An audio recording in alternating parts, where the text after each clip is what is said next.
వృషభ రాశి వారికి మార్చి నెల అద్భుతమైనటువంటి ఫలితాలను ఇవ్వబోతూ ఉన్నది.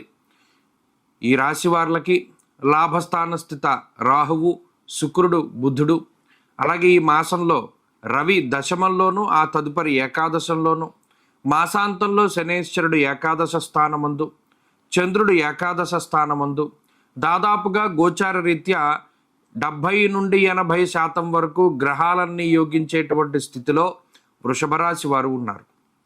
ఈ మార్చి నెల లగాయితూ దాదాపుగా 3-4 నెలల పాటు అద్భుతమైనటువంటి కాలం ఈ రాశి వారికి నడుస్తుంది.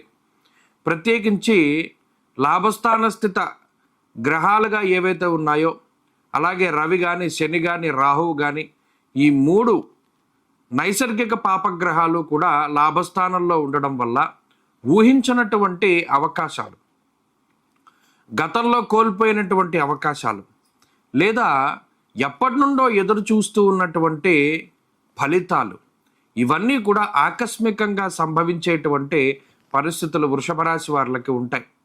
జన్మగురుని యొక్క దోషం ఉన్నప్పటికీ, ఈ మాసంలో 2వ స్థానంలో కుజ సంచారం ఉన్నప్పటికీ, ఈ 2 గ్రహాలే కొంత ప్రతికూల మిశ్రమమైనటువంటి ఫలితాలు ఇస్తూ ఉన్నప్పటికీ, మిగతా గ్రహాలన్నీ కూడా తమ యొక్క శక్తికి తగ్గట్టుగా లాభస్థాన స్థిత ఫలితాలు ఇవ్వడం అనేటువంటిది మనం ఇంతవరకు చూడనటువంటి విషయం. ఎందుకంటే ఈ మధ్య కాలంలో లాభస్థానంలో 6 గ్రహాల యొక్క స్థితి ఉండడం అనేటువంటిది మనం చూడలేదు. అందులోనూ రవి, రాహు, శనేశ్వరులు ఆ 3 గ్రహాల కలయికే చాలా రేరు. శని రాహువులు ఎప్పుడుకో కానీ కలవరు, వారితో రవి కూడా ఎప్పుడుకో కానీ కలవరు. ఆ 3 గ్రహాలు లాభస్థానంలో ఉన్నాయి అంటే ఒక రకమైనటువంటి యోగం పట్టేటువంటి సందర్భంలో మాత్రమే ఆ గ్రహాలు అనేటువంటివి అలా కూడడం జరుగుతుంది. మరి ఇదంతా గోచార ప్రక్రియ.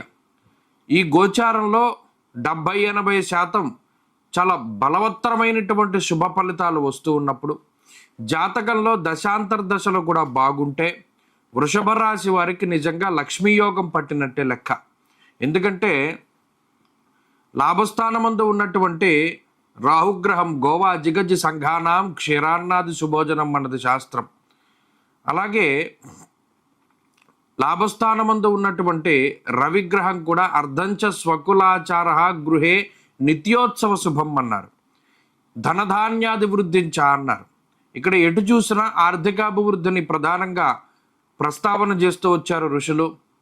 అలాగే ఆర్థిక లాభంతో పాటుగా ఆరోగ్యాన్ని కూడా ఇచ్చారు. అర్ధసిద్ధి సదారోగ్య అన్నారు.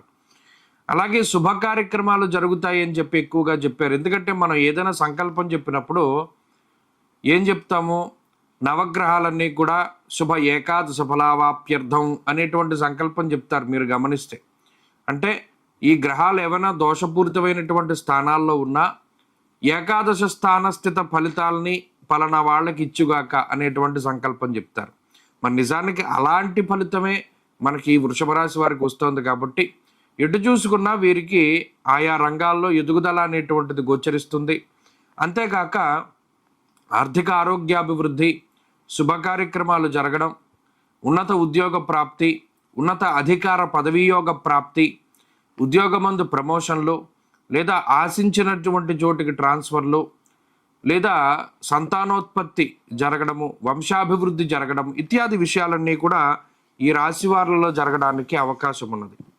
ఎటు చూసినా కూడా ఆనందదాయకమైనటువంటి వాతావరణం ఉండడం, కుటుంబ సభ్యులు, తోబుట్టువులు ఎవరితోనైనా సరే మంచి కాలాన్ని గడుపుతూ ఉండడం, ఇలా వృషభ రాశి వారికి చాలా అద్భుతమైనటువంటి ఫలితాలు ఈ మార్చి నెలలో గోచరిస్తూ ఉన్నాయి.